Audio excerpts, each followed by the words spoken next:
मुलुख महाराष्ट्र या बुलेटिनची सुरुवात आपण करणार आहोत मोठ्या राजकीय घडामोडीच्या बातमीने। आणि ही घडामोड आहे महाराष्ट्रातल्या राजकीय वर्तुळामध्ये आलेला मोठा भूकंप। आणि मुख्यमंत्री उद्धव ठाकरे यांनी भावनिक आवाहन केलं सोशल मीडियाच्या माध्यमातून बंडखोरांना। त्यानंतर बंडखोर आपली भाषा बदलतात का हे पाहणं महत्त्वाचं आहे। दोन पावलं मागे येतात का? ठाकरेंचं भावनिक आवाहन हे कामी येतं का? बंडखोरांचं मन वळवण्यात त्याला यश येते का? एकनाथ शिंदे मातोश्रीवर जाणार का? अशा अनेक प्रश्नांची उत्तरं पुढच्या काही मिनिटात मिळणार आहेत। कारण बंडखोर नेते शिवसेनेचे एकनाथ शिंदे हे पत्रकार परिषद घेणार आहेत असं कळतंय आणि त्यावर आपली नजर असणार आहे। पण बैठकांचं सत्र सुरू आहे। महाविकास आघाडी सरकारवर आलेलं हे मोठं संकट अधिकाधिक गडद होत असताना या संकटातून बाहेर पडण्यासाठी आता बैठकांचं सत्र सुरू आहे। वर्षावर खलबतं सुरू आहेत। उदय जाधव आपले प्रतिनिधी आता आपल्या सोबत आहेत। आपण थेट उदयकडे जातोय। उदय, चक्रव्यूह कसं भेदणार? भावनिक बाण चालवलेला आहे। हा भावनिक बाण या सर्व बंडखोरांना घायल करून परत आणतो की काय याची उत्सुकता निश्चित असेल। अगदी बरोबर आहे विलास, तुझं भावनिक आव्हान केलेलं आहे। या भावनिक आव्हानाला जे बंडखोर शिवसेना आमदार आहेत, नेते आहेत, ते कसा प्रतिसाद देतात याकडे सर्वांचं लक्ष लागलेलं आहे। जे काही सूत्रांकडून माहिती मिळते त्यानुसार पुढील काही वेळात शिवसेना नेते एकनाथ शिंदे हे पत्रकार परिषद घेतील आणि त्या पत्रकार परिषदेमध्ये ते त्यांची भूमिका सुस्पष्ट करणार आहेत। काही वेळापूर्वी शिवसेना पक्षप्रमुख आणि मुख्यमंत्री उद्धव ठाकरे यांनी महाराष्ट्र जनतेला आणि शिवसैनिकांना संबोधित करणारं भाषण केलेलं आहे। अतिशय भावनिक असं हे भाषण होतं। त्या भावनिक भाषणाला आता कसा प्रतिसाद ही लोक देतात हे पाहावं लागणार आहे। आणि एक आवाहन केलेलं आहे, तुम्हाला जे काय बोलायचं आहे ते थेट माझ्या समोर येऊन माझ्याशी थेट बोला। त्यामुळे नक्कीच शिवसेनेचे जे बंडखोर नेते असतील किंवा आमदार असतील ते या साधेला कसा प्रतिसाद देतात त्यांच्या समोर येऊन, म्हणजे मुख्यमंत्री उद्धव ठाकरे आणि शिवसेना पक्षप्रमुख उद्धव ठाकरे यांच्या समोर येऊन हे बंडखोर आमदार समोरासमोर उभे राहतात का, बसतात का, त्यांच्यासमोर चर्चा करतात का हे पाहावं लागणार आहे। कारण जे काही गोष्टी आहेत ते त्यांनी सर्व स्पष्ट केलेली आहे। शिवसेना पक्षप्रमुख म्हणून उद्धव ठाकरे यांनी ते स्वतः बोलले की मी पक्षप्रमुख पदाचा देखील त्याग करायला तयार आहे, मुख्यमंत्री पदाचा देखील त्याग करायला तयार आहे। माझा शिवसैनिक जर मुख्यमंत्री होत असेल तर मला आनंदच असेल। आता यापुढे देखील मी शिवसैनिक पक्षप्रमुख म्हणून पक्ष चालवेन किंवा काम करेन, प्रामाणिकपणे काम करेन। मुख्यमंत्री पद ज्यांना हवं आहे त्यांनी घ्यावं। माझा जर शिवसैनिक मुख्यमंत्री झाला तर मलाच आनंद होईल आणि त्या ज्या गोष्टी आहेत त्या माझ्या समोर येऊन स्पष्टपणे बोलावं। मी सर्व त्याग करायला तयार आहे, मी आत्ताच सर्व काही सोडायला तयार आहे असं देखील त्यांनी सांगितलेलं आहे। मात्र त्यांच्या भाषणामध्ये त्यांनी अधिकृत घोषणा केलेली नाहीये मुख्यमंत्री पदाचा राजीनाम्याची। त्यामुळे आता पुढे काय घडतं हे पाहावं लागणार आहे। सध्या वर्षा निवासस्थानी राष्ट्रवादी काँग्रेसचे अध्यक्ष शरद पवार तसंच खासदार सुप्रिया सुळे या आलेले आहेत। गृहनिर्माण मंत्री जितेंद्र आव्हाड हे देखील आलेले आहेत। शिवसेनेचे मुंबईत उपस्थित आहेत। या बैठकांच्या सगळ्या खलबतांमधून नेमकं काय समोर येतं, काही मार्ग निघतो का हे पाहणं महत्त्वाचं असेल। उदय, तुम्ही या सगळ्या बैठकांवर नजर ठेवून राहा। प्रत्येक क्षणाचे अपडेट आम्ही तुमच्याकडून घेत राहू। कारण राज्याच्या राजकारणाला कलाटणी देणारा हा सगळा प्रसंग आहे, राजकीय घडामोड आहे। आणि याच दरम्यान मुख्यमंत्री उद्धव ठाकरे यांनी भावनास्त्र चालवलं। या भावनास्त्राच्या माध्यमातून शिवसेनेचे 30हून अधिक आमदार एकनाथ शिंदेंच्या सोबत गुवाहाटीमध्ये गेलेले आहेत। त्यांना परत आणण्यासाठी मुख्यमंत्री उद्धव ठाकरे, शिवसेनेचे पक्षप्रमुख उद्धव ठाकरे यांनी हे भावनास्त्र सोडलं आणि या आमदारांना चर्चेचं भावनिक आवाहन करताना थेट भिडण्याचा इशारा सुद्धा दिला। शिवसेना पक्ष चालवायला आपण लायक नाही हे शिवसैनिकांनी सांगावं। आपण मुख्यमंत्री पदच काय, शिवसेना पक्षप्रमुख पद सुद्धा सोडायला तयार असल्याचं त्यांनी म्हटलंय। गुवाहाटीला गेलेल्या आमदारांनी समोर येऊन चर्चा करावी असं आवाहन केलं।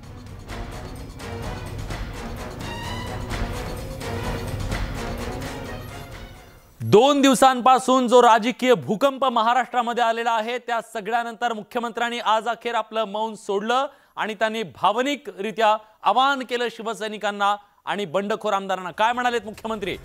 मी राजीनाम्याचं पत्र तयार करून ठेवलंय, मी पद सोडायला तयार आहे। जे गायब झालेत त्यांनी माझं पत्र घ्यावं आणि ते पत्र पत्र घेऊन त्यांनी राज्यपालांकडे जावं। शरद पवार यांच्या आग्रहामुळे आपण मुख्यमंत्री पद स्वीकारलं हे सुद्धा ते सांगतायत। पवारांच्या आग्रहामुळे आपण मुख्यमंत्री पद स्वीकारलं हे सांगताना त्यांनी शिवसेनेचे लाकूड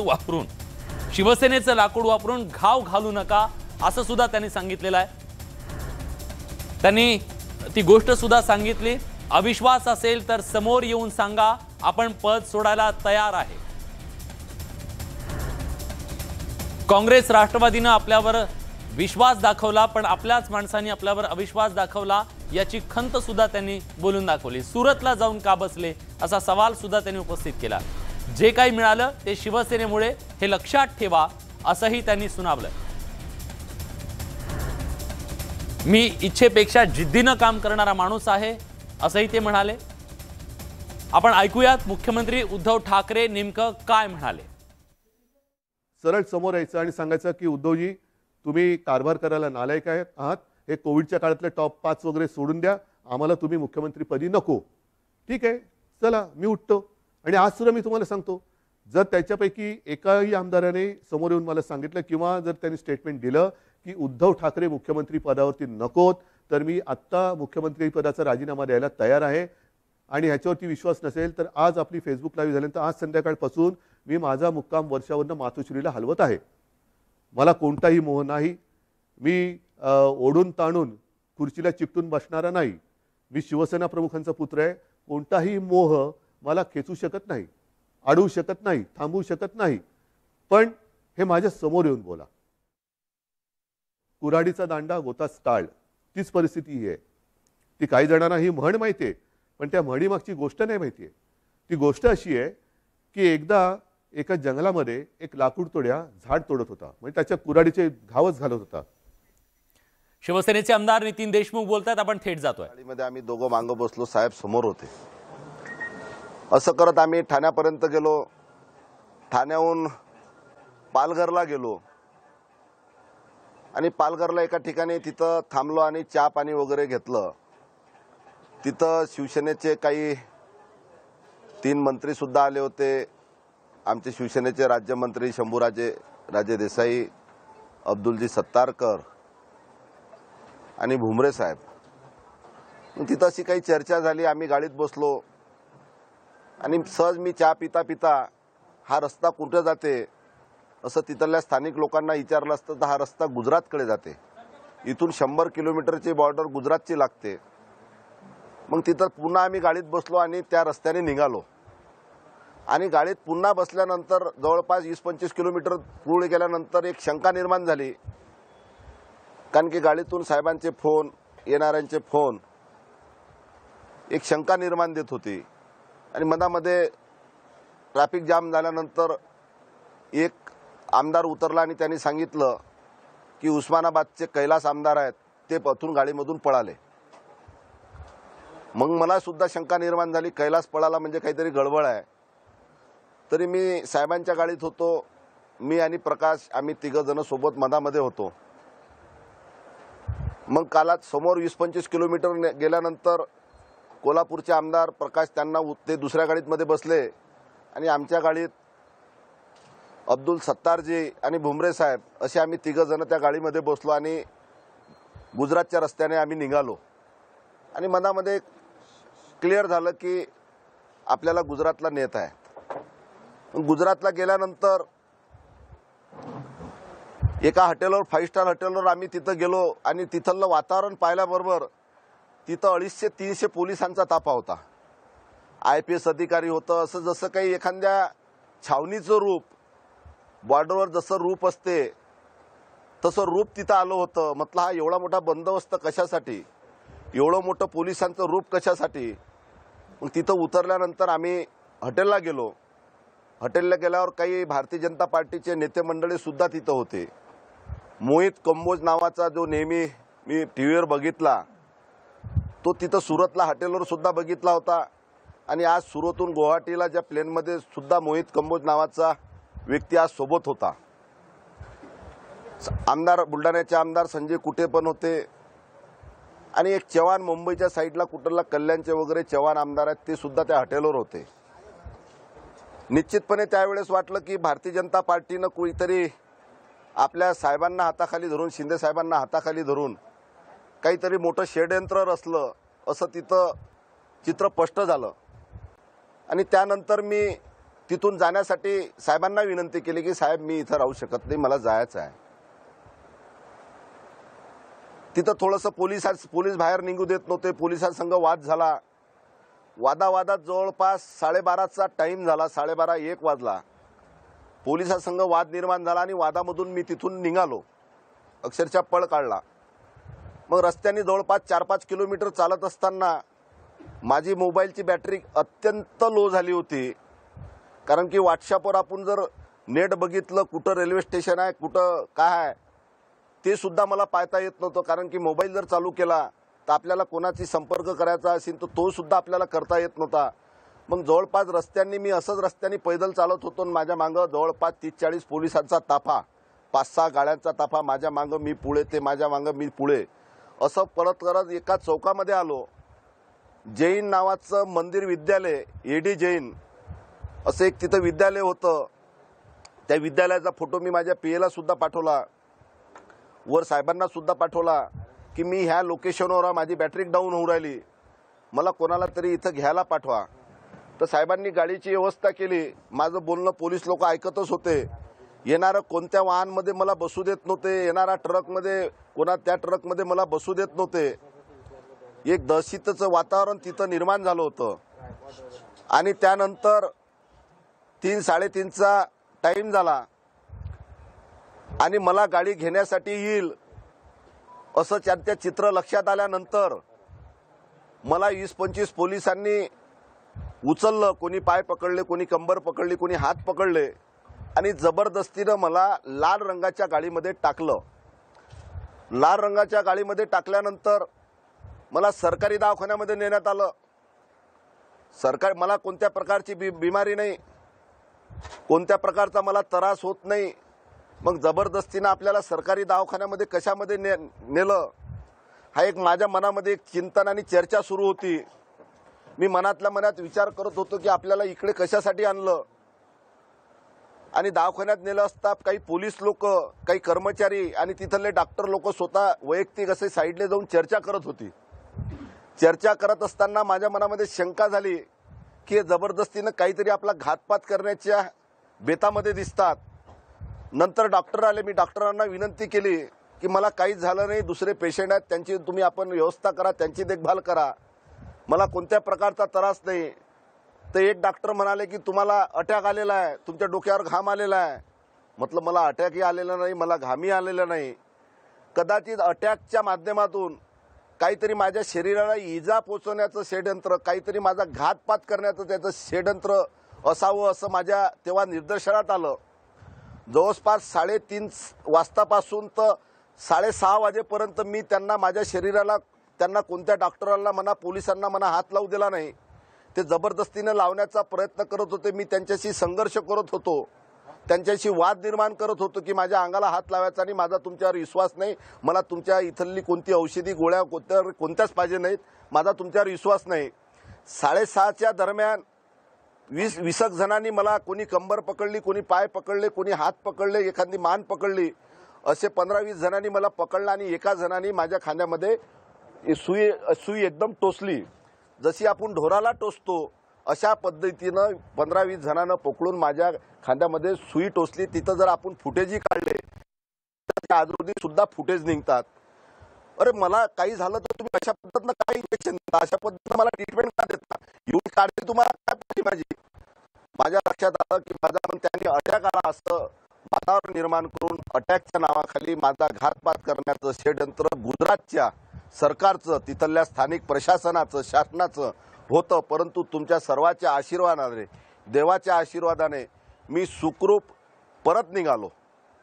नंतर आज मग माझ्या लक्षात आलं की आपण शक्तीपेक्षा युक्ती श्रेष्ठ, शिवाजी महाराजाची आपण रणनीती जोपर्यंत ऐकत नाही तोपर्यंत आपण इथून पळ काढू शकणार नाही। मग मी थोडीशी मवाळ भूमिका घेऊन, तुम्ही म्हणता तशा पद्धतीने वागतो, अशा पद्धतीने भूमिका घेऊन मग आम्ही तिथून गुवाहाटीला निघालो। आणि गुवाहाटीवरून ज्या पद्धतीनं छत्रपती शिवाजी महाराजांनी आग्र्याहून सुखरूप सुटका केली, त्याच पद्धतीनं आज मी गुवाहाटीहून सुखरूपपणे आज महाराष्ट्रामध्ये, आज अकोल्यामध्ये पोहोचलो। त्या ठिकाणी मोहित कंबोज गाडीमध्ये होते, त्या ठिकाणी संजय कुटे सुद्धा होते, जवान आमदार सुद्धा होते। ह्या सर्वांच्या मागं नाव जरी शिंदे साहेबांचं दिसत असेल परंतु या सर्वांच्या मागं षडयंत्र, खरं मुख्य षडयंत्र हे भारतीय जनता पार्टीचं आहे. आज रोजी मी ज्या मतदारसंघाचा आमदार आहो, नितीन देशमुख म्हणून मला लोकांनी मतदान दिलं नाही, शिवसेनेचा आमदार म्हणून मला जनतेने मतदान दिलं. माझ्या पदाधिकाऱ्यानं दिवसाचं रात माझ्यासाठी केलं. मग आमचे शेवकराम मामा असो, उमेश भाऊ असो, आमचे तालुका प्रमुख असो, आमचे सर्व पदाधिकारी असू द्या, यांनी जीवाचं रान करून शिवसेनेच्या उमेदवाराला निवडून दिलं.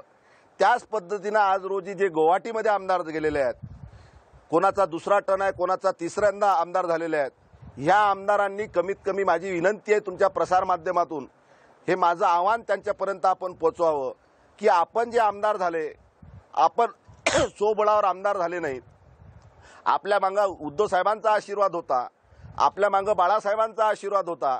आपल्याला आपल्या मतदारसंघातली शिवसैनिकांनी आपल्यासाठी जे जीवाचं रान केलं, आपल्या मतदारसंघातील पदाधिकाऱ्यांना आपल्यासाठी रात दिवस एक केला, ज्या मतदारांनी शिवसेनेचा उमेदवार म्हणून तुम्हाला निवडून दिलं, त्या मतदाराचा, त्या पदाधिकाराचा आपण आदर करावा आणि आपल्या मतदारसंघातला भविष्याचा विचार करावा आणि भविष्याचा सर्व विचार करून तुम्ही पुन्हा परत यावं, एवढं मी सर्व त्या आमदारांना विनंती करतो. आज तुम्ही गेलात, उद्या संपून जासान. शिंदे साहेबांसोबत आमदार जातील, शिवसैनिक जाणार नाही, मतदार जाणार नाही. आमदार गेला म्हणून पक्ष संपत नसतो. पक्ष हा कार्यकर्त्यावर अवलंबून असतो, पक्ष हा पदाधिकाऱ्यावर उभा असतो, पक्ष हा इथं जमलेला कार्यकर्त्यावर आहे. कार्यकर्ता हा पक्षाने दिलेल्या उमेदवाराला निवडून देतो. त्या आमदारांची जर ताकद तिथं असती तर ते इंडिपेंडंट लढले असते. तरी सर्व आमदारांना, माझी शिंदे साहेबांना सुद्धा विनंती आहे की आपण परत येसाल आणि आमदार लोक सुद्धा परत येतील, कारण की त्यांनी आपल्या मतदारसंघातला विचार करावा, कार्यकर्त्यांचा विचार करावा, आपल्या भविष्याच्या राजकारणाचा विचार करावा. ज्या बाळासाहेबांच्या नावावर आपण मोठं झाले, त्या बाळासाहेबांच्या पुत्र म्हणजे आदरणीय उद्धव साहेब आज महाराष्ट्राचे मुख्यमंत्री आहेत. एकीकडे वातावरण निर्माण केले जाते की उद्धव साहेबांनी कामं केले नाहीत, दुसरीकडे प्रसार माध्यमाच्या सर्वेमध्ये देशामध्ये 1 नंबरचे मुख्यमंत्री म्हणून उद्धव साहेब आहे. चुकीच्या पद्धतीनं प्रचार करण्यात षडयंत्र भारतीय जनता पार्टीचं आहे. मग भारतीय जनता पार्टी, काही त्याच्यामध्ये बरेच असे आमदार आहेत की ज्यांना ईडीच्या कारवायापायी दबावाच्यामुळे ते बळी पडलेले आहेत. आमच्या मुंबईच्या यशोमतीताई जाधव आहेत, त्यांच्यावर ईडीची कारवाईच्या धाकारात ते सुद्धा तिथं गेले. यामिनी जाधव, आदरणीय सरनाईक साहेब सुद्धा आहेत, निष्ठावान शिवसैनिक आहेत, पण ईडीचं प्रेशर आहेत. अशा बरेच नेत्यावर या ईडीचा दबाव टाकून महाराष्ट्रातलं सरकार अस्थिर करण्याचा प्रयत्न भारतीय जनता पार्टी करत आहे.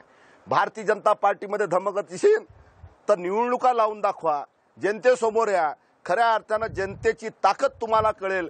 आणि खऱ्या अर्थानं जर आज माझी इच्छा आज निवडणुका लागल्या पाहिजेत आणि खरं रूप जनतेनं भारतीय जनता पार्टीला दाखवायला पाहिजे.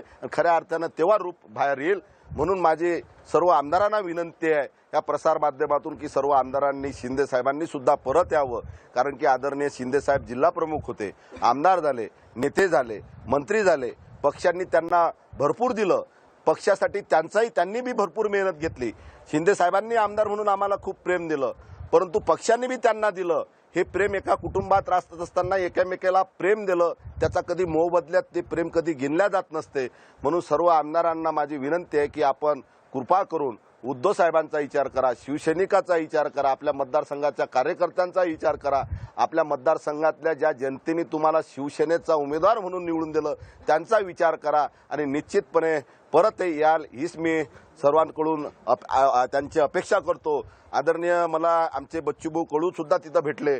बच्चूभाऊंनी सांगितलं की उद्धव साहेबासारखा मुख्यमंत्री एकदम चांगले माणसं आहेत, उद्धव साहेबां असं व्हायला पाहिजेत नाही, असं करायला पाहिजेत नाही. त्यांची सुद्धा प्रतिक्रिया त्यांनी माझ्याजवळ व्यक्त केली की जे काय होऊ राहिलं चुकीचं होऊ राहिलं. म्हणजे निश्चितपणे ज्या पद्धतीनं मी निसटलो त्याच पद्धतीनं सुद्धा आपल्या जिल्ह्याचे पालकमंत्री बच्चूभाऊ सुद्धा परत येतील आणि ते सुद्धा उद्धव साहेबांच्या पाठीशी खंबीरपणे उभे राहतील.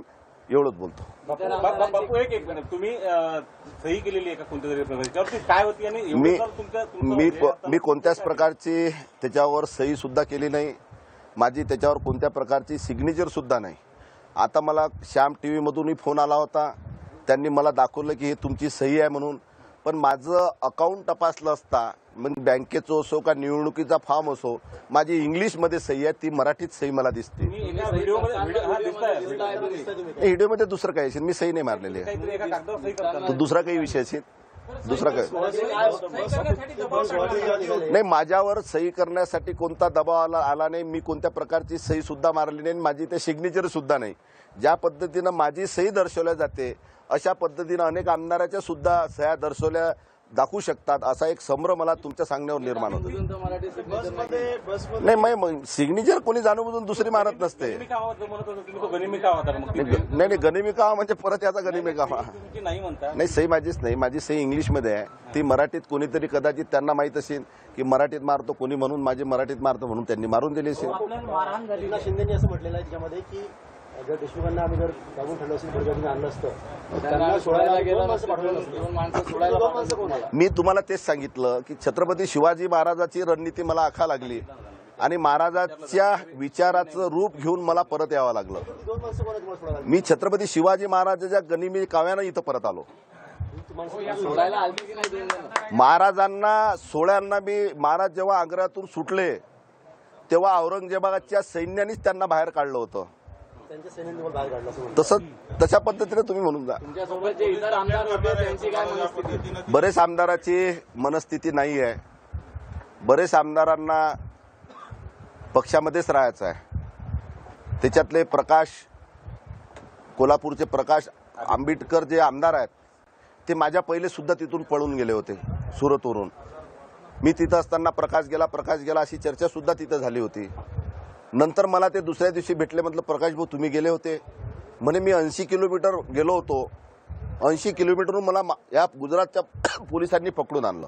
तुम्ही आता पुन्हा घटनाक्रम सांगितलं, अशा पद्धतीने तुम्हाला दबाव घालण्यात आलं, पोलिस मागे लागले, पोलिसांनी तुम्हाला जबरदस्ती परत नेलं, डॉक्टरांनी इंजेक्शन दिलं, हा जो सगळा प्रकार झाला त्याच्या विरोधात तुम्ही पोलिस तक्रार देणार आहात? नाही, निश्चितपणे उद्या मी आज मुंबईला चाललो. पक्षप्रमुखांची आमच्या नेते मंडळीची संपूर्ण चर्चा करून पुढील निर्णय योग्य तो घेऊस.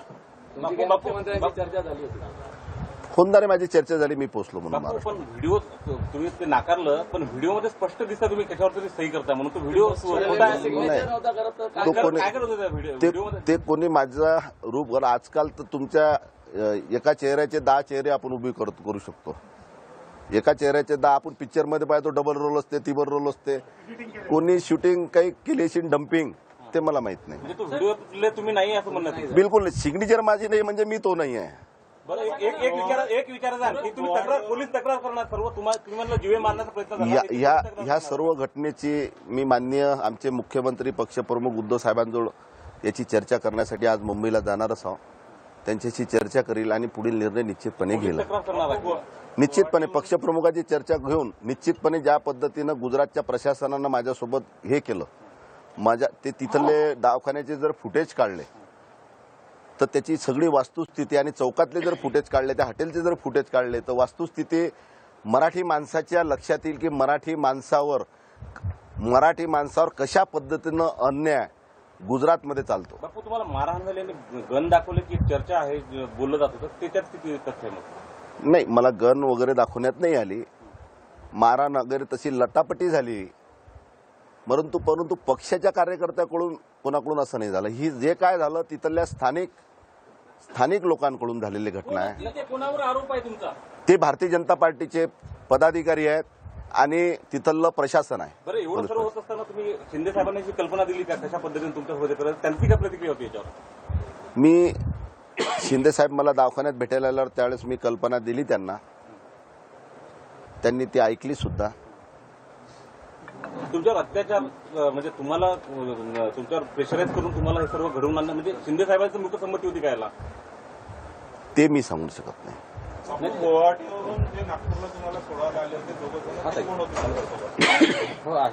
ते आता तुम्हाला पहिलेच सांगितलं की छत्रपती शिवाजी महाराजांची रणनीती आखून मला यावं लागलं. शिवाजी महाराजांना बी औरंगजेबाच्या सैन्यानेच बाहेर काढलं होतं. मुझे बोलिए कि गुजरात में जो हुआ, सूरत में जो हुआ, इतने मारपीट के बाद में भी तुम गुवाहाटी कैसे पहुंचे? शक हुआ? गुवाहाटी तो मैं सबके विधायक के साथ में पहुंचा हूँ. सब विधायक के साथ में मैं पहुंचा गुवाहाटी। नहीं मुझे बोलो कि जब तुमको ये पता चल गया था कि यहाँ कुछ तो भी प्रॉब्लम है या गलत काम हो रहा है, हाँ। तो आपने सूरत से सीधा अकोला या और मुंबई उसी टाइम मैंने सूरत में मैंने सोचा कि अपने को कहाँ से कैसा जाने का है। मतलब जब तक अपन छत्रपति महाराज की रणनीति आंकते नहीं, कैसा पलायन करने का, कहाँ से जाने का, वो हिसाब से मैंने वैसा वैसा जैसा मौका मिला वैसा निकला।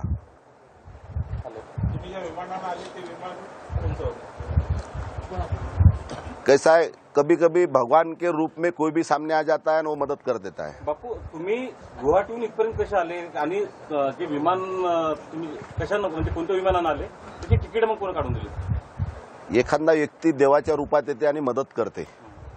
जसं मंदिरामध्ये आपण गुप्तदान टाकतो, ते दान सांगितल्या नसते जात, तशी कोणा केलेली मदत ही सांगितल्या नाही। तो देव कोण आहे मग? नाही, तो शिवसैनिक आहे का? देव शिवसैनिक आहे, उद्धव साहेबांचा मावळा आहे का? कोण आहे? तो निश्चितपणे त्याचं प्रेम महाविकास आघाडीवर असेल। तुम्हाला तिथून जाऊ द्यायला त्यांनी कशी परवानगी दिली? एकनाथ शिंदेनी तुम्हाला परवानगी कशी काय दिली इकडे? मी तुम्हाला पहिले सांगितलं की छत्रपती शिवाजी महाराजाची रणनीती आखून मला इथं पोहोचावं लागलं। तुम्ही पळून आले का तिथून गुवाहाटीवरून? आता पळून म्हणा तुम्ही का व्यक्तीनं आलो, इथं पोहोचलो, सुखरूप पोहोचलो। नाही, तुम्ही ज्या विमानानं आले नागपूरपर्यंत कोणतं विमान होतं? ते चार्टर प्लेन होतं। Chartered plain.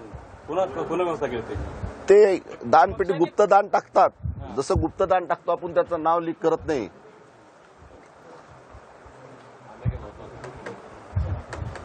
बापू फक्त व्हिडिओ बद्दल फार पूर्ण महाराष्ट्राला उत्सुकता आहे की त्या व्हिडिओत तुम्ही नाही म्हणता, पण ते व्हिडिओ आहेत त्याच्यात तुमच्या बाजूबाजून आमदारच दिसत आहेत दुसरे, नेमकं ते डमी होते की काय? मग ते मी तुम्हाला सविस्तर मला जेवढी माहिती होती तेवढी सांगितली।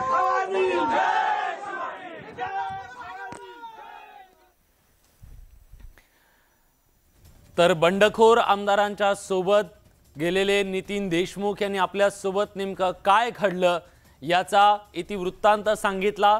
आपल्या सोबत गुजरातमध्ये प्रशासनाने कशी वागणूक दिली, काय केलं याच्याबद्दल सुद्धा त्यांनी सविस्तरपणे सांगितलं। आणि शिवाजी महाराजांच्या युक्तीनुसार आपण गुवाहाटीमधून महाराष्ट्रामध्ये सुखरूप कसे पोहोचलो हे सुद्धा त्यांनी सांगितलं। आणि ज्या पत्रावरती आपली सही आहे ती सही आपली नाही असा दावा त्यांनी केलेला आहे। आणि ज्या व्हिडिओमध्ये ते सही करताना दिसत आहेत तो कदाचित त्यांचा डुप्लिकेट असू शकतो असंही त्यांनी सांगितलं आहे। त्यामुळे संपूर्ण या नाराजी नाट्यामध्ये आणि बंडाच्या संपूर्ण या राजकीय घडामोडीमध्ये वेगवेगळे ट्विस्ट कसे येत आहेत, कारण याच्या आधी एक आमदार असेच पळून आले होते, हे दुसरे आमदार आहेत, त्यांच्या पत्नीने तक्रार सुद्धा केलेली होती आणि आता त्यांनी आज पत्रकार परिषद घेऊन गेल्या 2 दिवसातला सगळा घटनाक्रम सांगितलेला आहे। आणि त्याचबरोबर इतरही शिवसेनेचे जे काही आमदार बंडखोर म्हणून गेलेले आहेत त्यातल्या काही आमदारांची इच्छा नाही पण त्यांना तिथे राहावं लागतंय, त्यांना जबरदस्तीने तिथे ठेवलं गेलंय अशा प्रकारचा दावा सुद्धा आमदार नितीन देशमुख यांनी केलेला आहे। शिवसेनेचे आमदार आहेत नितीन देशमुख आणि सुरतेहून त्यांची पुढे गुवाहाटीला आणि गुवाहाटीहून पुन्हा महाराष्ट्रामध्ये कशी सुटका झाली याचा सगळा घटनाक्रम त्यांनी सांगितलेला आहे। आणि अतिशय धक्कादायक ही बाब म्हणावी लागेल, ज्या प्रकारे या सगळ्या आमदारांना नेलं गेलं आणि त्यांना जी वागणूक दिली गेली त्याच्याबद्दल त्यांनी तीव्र नाराजी व्यक्त केली आहे। आणि हे सगळं षडयंत्र भाजपचं असल्याचा गंभीर आरोप सुद्धा त्यांनी केलाय।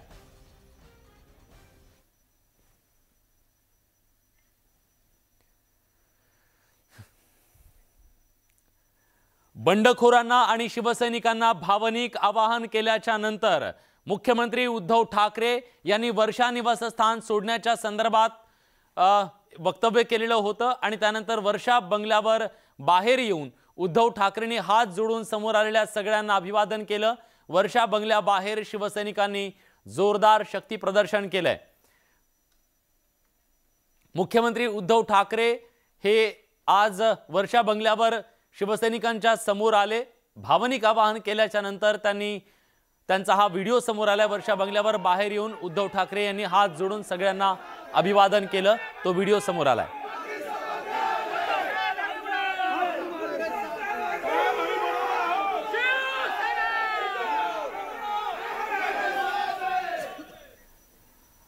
या सगळ्याबद्दल बोलण्यासाठी आपले प्रतिनिधी उदय जाधव आता आपल्या सोबत आहेत थेट वर्षा बंगल्यावरून। वर्षावर बैठकांचं सत्र सुरू आहे, याच दरम्यान उद्धव ठाकरे हे बाहेर आले, खरं तर ते पॉझिटिव्ह आहेत, पण शिवसैनिकांचं प्रेम आहे, शिवसैनिक तिथं जमलेले होते.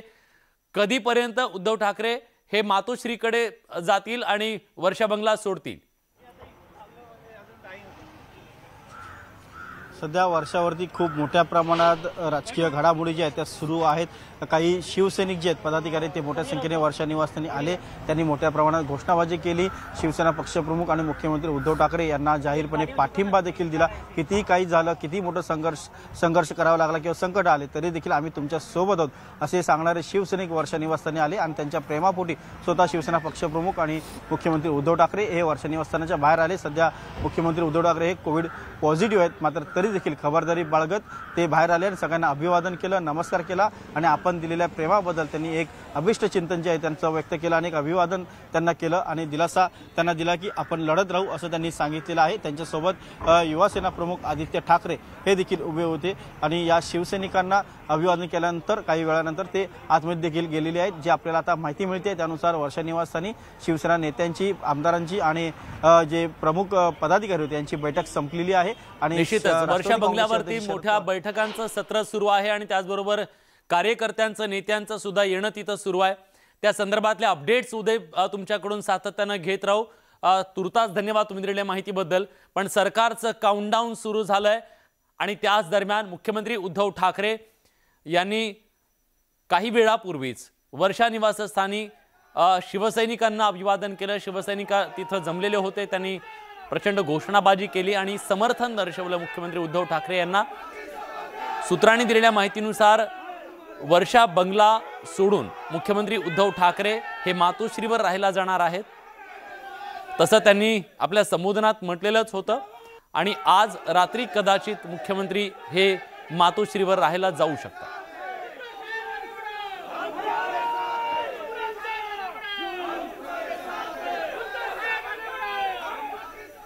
एका बाजूला मुख्यमंत्री उद्धव ठाकरे हे वर्षा निवासस्थान सोडून मातोश्री बंगल्याकडे जाणार आहेत, ते राहायला जाणार आहेत. त्याच दरम्यान मातोश्रीच्या बाहेर शिवसैनिकांनी आता जोरदार शक्ती प्रदर्शन करण्याची तयारी सुरू केलेली आहे. मातोश्रीच्या बाहेर शिवसैनिकांकडून हे शक्ती प्रदर्शन केलं जाईल. रात्री 8 वाजता शिवसैनिकांनी हे शक्ती प्रदर्शन करण्याचा निर्णय घेतलेला आहे. मातोश्रीच्या बाहेर पोलिसांनी कडेकोट बंदोबस्त लावलेला आहे. मुख्यमंत्री उद्धव ठाकरे यांनी भावनिक आवाहन केलेलं होतं आणि त्या आवाहनामध्ये त्यांनी सांगितलं होतं की मला पदाची कुठलीही लालसा नाहीये आणि त्यामुळे मी माझं जे वर्षा निवासस्थान आहे, मुख्यमंत्र्यांचं अधिकृत निवासस्थान आहे, ते निवासस्थान आज संध्याकाळी सोडणार आणि मातोश्रीवर जाऊन राहणार असं त्यांनी सांगितलेलं होतं. आणि त्याच अनुषंगाने आता शिवसैनिकांनी मातोश्रीच्या बाहेर शक्ती प्रदर्शनाची तयारी केलेली आहे. 8 वाजता शिवसैनिक मोठ्या संख्येने मातोश्रीच्या बाहेर जमणार असल्याचं कळतंय आणि त्याच पार्श्वभूमीवर पोलिसांनी सुद्धा कडेकोट पोलीस बंदोबस्त तिथं तैनात केलेला आहे. स्वाभाविक आहे शिवसेनेसाठी हा एक मोठा धक्का आहे. प्रचंड मोठं बंड शिवसेनेमध्ये झालेलं आहे आणि या सगळ्या बंडोबांनी पक्षाच्या विरोधात तलवार उपसलेली असताना आता त्यांना कसं थंड करायचं याची रणनीती शिवसेनेच्या नेतृत्वाकडून आखली जात असताना आता हे शक्ती प्रदर्शन, दबाव शिवसैनिकांकडून बंडखोरांवर आणण्याचा प्रयत्न आणि नेतृत्वाला पाठिंबा देण्याचा हा प्रयत्न असू शकतो. वैभव सोनवणे आपले प्रतिनिधी पोहोचलेले आहेत मातोश्रीच्या बाहेर. वैभव, काय परिस्थिती आहे मातोश्री बाहेर? विलास, मातोश्रीच्या बाहेरच्या मुवमेंट ज्या आहेत त्या वाढलेल्या आहेत. पोलीस बंदोबस्त वाढवण्यात आला आणि आपण पाहतोय पोलीस अधिकारी जे आहेत ते मातोश्रीच्या बाहेर आलेले आहेत. शिवसैनिक जे आहेत त्यांनी हळूहळू गर्दी करायला सुरुवात केली आहे. पोलीस त्यांच्याशी चर्चा करतात. आतमध्ये कुणालाही सोडण्यात येत नाही आहे. मात्र शिवसैनिक जे आहेत ते गोळा होत आहेत मोठ्या प्रमाणावरती आणि हळूहळू ही गर्दी जी आहे ती वाढायला लागलेली आहे. इथं कायदा सुव्यवस्थेची परिस्थिती जी आहे ती व्यवस्थित राहावी म्हणून शिवसैनिकांकडून इथे जी गर्दी होते, गडबड होऊ नये याची काळजी घेण्यासाठी पोलिसांचा बंदोबस्त जो आहे तो मोठ्या प्रमाणावरती वाढवण्यात आलेला आपण पाहतोय. पोलिसांचा बंदोबस्त आणि डिप्लॉयमेंट जी आहे ती करण्यात आलेली आहे. SRPची एक पूर्ण प्लॅटून जी आहे ती लावण्यात आलेली आहे. आणि उद्धव ठाकरे हे त्यांच्या भाषणामध्ये म्हटल्याप्रमाणे कधीही वर्षावरून निघून मातोश्रीवरती येतील असं चित्र आहे. घोषणाबाजी जी आहे ती सुरू केली. आपण त्यांना विचारू काय पुढचे आदेश तुम्हाला आहेत. आता शिवसैनिक स्वतःहून इथं गर्दी करतात. आदेश काही नाही आहे. साहेबांचं आगमन बहुतेक इथे होणार आहे. आता साहेबांनी आताच फेसबुक लाईव्हवर सांगितलं की मी मातोश्रीला जाणार आहे. त्यामुळे सगळे शिवसैनिक ते फेसबुक लाईव्ह बघून मीडियाच्या माध्यमातून आम्ही इथे साहेबांच्या स्वागतासाठी उपस्थित आहोत. मला सांगा, इथली परिस्थिती जर सगळी बघितली तर आता शिवसैनिकांची गर्दी होते. दुसरीकडे सरकार जे ते सरकार जाते किंवा सोबतच्याच सहकाऱ्यांनी अविश्वास दाखवल्यामुळे व्यथित दिसले उद्धव ठाकरे. इतर शिवसैनिक जे आहेत पदाधिकारी जरी सोडून गेलेले असले किंवा आमदार जरी सोबत नसले तरी शिवसैनिक जे आहेत त्यांच्या स्थानिक स्तरावरती पाठिंबा मिळताना दिसतोय. तुमच्याकडे शिवसैनिकांमध्ये काय भावना आहे, कारण मुख्यमंत्री व्यथित दिसत होते बरेच. असं आहे की सत्तेचा चमचा घेऊन आम्ही जन्माला आलो नाही. आम्ही संघर्ष करून जन्माला. बाळासाहेबांनी शिवसेनेला जन्म दिला आहे तो संघर्षाच्या माध्यमातून शिवसेनेचा जन्म झाला आहे आणि संघर्ष आमचा पिंड आहे. हे काय आम्हाला नवीन नाही आहे. छगन भुजबळच्या वेळेला पण हे घडलं, मग नारायण राणेच्या वेळेला पण घडलं, राज ठाकरेच्या वेळेला आताही घडलं. शिवसैनिक हा पूर्णपणे उद्धव साहेबांच्या मागे खंबीरपणे उभा आहे. ही वेळ वेगळी आहे. त्यावेळेस सरकार नव्हती, यावेळेस सरकार आहे, स्वतः उद्धव ठाकरे मुख्यमंत्री आहेत. असं असताना थोडके नाही तब्बल 40 आमदार हे वेगळा गट करतायत त्यांचा. अजून जरी काही पॉलिटिकल स्टँड त्यांनी घेतलेला नसला किंवा भूमिका मांडलेली नसली की ते सरकारमध्ये राहणार की नाही राहणार, मात्र एक सरळ दिसतंय त्यांच्या मागण्यांवरून की त्यांना भाजपसोबत जायचंय. कारणं काहीही असतील. इतका मोठा जोल्ट किंवा इतका मोठा धक्का आजपर्यंत शिवसेनेला कधीही बसला नव्हता असं म्हणता येईल. याचं कारण सगळे कागदोपत्री सगळे आमदार जे आहेत ते शिवसेनेच्या मुख्य गटापासून किंवा उद्धव ठाकरेंच्या नेतृत्वापासून दूर गेले. 40 आमदार असतील की 50 असतील किंवा 100 असतील, आमदार जायचा विषय आमच्यासाठी गौण आहे. त्यांना आमदार बनवणारे शिवसैनिक जोपर्यंत शिवसेनेमध्ये आहेत ना तोपर्यंत अशी गोष्टीची आम्ही चिंता करणार नाही. आम्ही लढण्यासाठी तयार आहोत, आम्ही संघर्षासाठी तयार आहोत आणि पुन्हा एकदा महाराष्ट्राच्या भूमीवर शिवसेनेचं सरकार जर उद्या निवडणुका लागल्या तर ते आणण्यासाठी देखील आमच्या सर्व शिवसैनिकांची तयारी आहे. पण हे जे गेलेले नेते आहेत यांच्याबद्दल तुम्ही काय म्हणाल? इतक्या मोठ्या पदांवरती त्या बाबतीमध्ये आदरणीय उद्धव साहेबांनी आता आवाहन केलेलं आहे. त्या बाबतीमध्ये तो साहेबांचा प्रश्न आहे, साहेबांचा विषय आहे. मी छोटा कार्यकर्ता, आम्ही सगळे छोटे शिवसैनिक आहोत आणि त्या दृष्टिकोनातून आम्हाला एकच शिवसेनेच्या गोटाबरोबरच तिकडे भाजपच्या गोटात सुद्धा आता अनेक हालचाली सुरू झालेल्या आहेत. भाजपचे नेते केंद्रीय मंत्री रावसाहेब दानवे यांच्याशी संवाद साधला आमचे प्रतिनिधी तुषार उपनवार यांनी. बघूयात दानवे नेमकं काय म्हणतात. आपल्यासोबत बोलण्यासाठी केंद्रीय मंत्री रावसाहेब दानवे पाटील आहेत. दादा काय सांगाल, तुमची देवेंद्र फडणवीसांसोबत बैठक झाली, तुम्ही एकनाथ शिंदेंना काय भेटायला जाणार आहात का, काय निरोप आलाय का? आज आमची ही जी बैठक आहे ही नियमित चालणारी बैठक आहे. कपिल पाटील, केंद्रीय मंत्री भागवत कराड आहे, मी आहे, अजून आमचे संजय काका खासदार आहेत, अनेक मंडळी आम्ही नेहमीच बसत असतो, भेटत असतो. त्या पद्धतीप्रमाणे आज मी भेटायला गेलो. या शिवसेनेच्या घडामोडीशी आमचा काहीही संबंध नाही. जेव्हा हे सरकार अस्तित्वात आलं तेव्हापासून आम्ही सांगतो की हे सरकार पाडण्याचं भारतीय जनता पार्टी कुठलाही प्रयत्न करणार नाही. हे आपसात भांडतील आणि सरकार पडल हे आम्ही पहिल्यापासून सांगतो. हे आंदोलनी भांडण आहे, याचा आमच्याशी काही संबंध नाही. म्हणजे भाजपाची अजूनही वेट अँड वॉचची भूमिका आहे की भाजपाचा काही वेगळा बी प्लॅन रेडी आहे? आमचा काही प्लॅन नाही. वेट अँड वॉच, जसं जसं घडल तसं आम्ही पावलं टाकू. म्हणजे जेव्हा एकनाथ शिंदेच्या 37 स्वाक्षऱ्यांचं पत्र रेडी होईल त्यानंतर भाजप आपली भूमिका मांडेल? हे आत्ता सांगता येणार नाही. ओके. तर आपण या ठिकाणी पाहिलं असेल भाजपा अजूनही वेट अँड वॉचच्या भूमिकेमध्ये आहे. जेव्हा एकनाथ शिंदेचं 37 स्वाक्षऱ्यांचं पत्र पूर्ण होईल त्यानंतर भाजपा काय भूमिका मांडत आहे ते पाहणं महत्त्वाचं ठरणार आहे. या प्रश्नावरती मात्र केंद्रीय मंत्री रावसाहेब दानवे पाटलांनी कोणतीही कमेंट्स केली नाही. भाजप अजूनही जो एकनाथ शिंदेकडे आमदारांची संख्या जमते आहे त्यावरती लक्ष ठेवून आहेत, कारण की 2/3 मतं लागतात गटनेतेपदासाठी. तो आकडा एकदा एकनाथ शिंदेकडे जमला त्यानंतर भाजप आपली भूमिका उघड करताना पाहायला मिळेल. व्हिडिओ जर्नलिस्ट संदीप मोरेसह मी तुषार उपनवर, न्यूज 18 लोकमत, मुंबई. यानंतर या घडीची एक मोठी बातमी आपल्या हाती येते. शरद पवार यांनी एक नवं डाव टाकलेला आहे.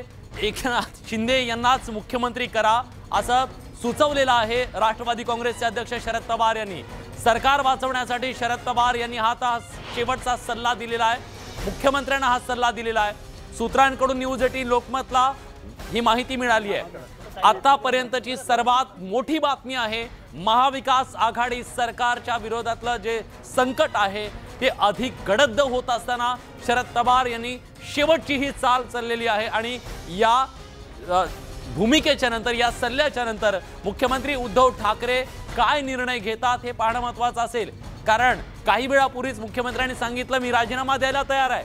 आता शरद पवार यांनी सांगितलेलं आहे एकनाथ शिंदे यांना मुख्यमंत्री करा असा सल्ला त्यांनी दिलेला आहे। त्यामुळे शिंदेंनाच मुख्यमंत्री करा असं सांगत शरद पवार यांनी हे सरकार वाचवण्याचा शेवटचा प्रयत्न केलाय का असा प्रश्न सुद्धा या निमित्तानं निर्माण झालेला आहे। आणि शरद पवार यांच्या सल्ल्याच्या नंतर शिवसेनेच्या अंतर्गत शिवसेना नेतृत्वाकडून काय निर्णय घेतला जातो, शिवसैनिकांची त्याच्याबद्दलची काय प्रतिक्रिया असते आणि बंडखोर सर्व आमदार आणि बंडखोर आमदारांचे नेते एकनाथ शिंदे यांची भूमिका अतिशय महत्त्वाची असणार आहे। आणि या संपूर्ण घडामोडीकडे नजर ठेवून असलेल्या भाजपची भूमिका सुद्धा महत्त्वाची ठरणार आहे। शरद पवार यांचा शेवटचा प्रयत्न।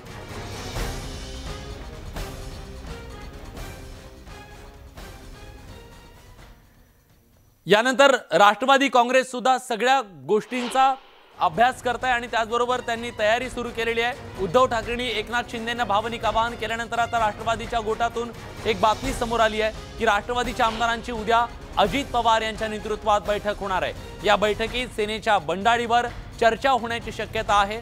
सगळ्यात महत्त्वाचं म्हणजे ही बैठक अजित पवार यांच्या नेतृत्वाखाली होणार आहे। शरद पवार हे मुंबईत आहेत आणि या पार्श्वभूमीवर अजित पवार ही बैठक घेणार आहेत। सेनेच्या बंडाळीवरती चर्चा केली जाणार आहे। खरं तर शिवसेनेत अजित पवार आहेत असंही राजकीय वर्तुळात जोरदार चर्चा होती, कारण अजित पवार यांच्याकडे राज्याच्या आर्थिक तिजोरीची जी चावी आहे आणि त्या चाव्या असताना शिवसेनेवर अन्याय झाला ही आमदारांची सातत्याने मांडली जाणारी भूमिका, या पार्श्वभूमीवर अजित पवारांची सुद्धा उद्या या बैठकीत नेमकी काय भूमिका असेल हे पाहणं महत्त्वाचं ठरणार आहे।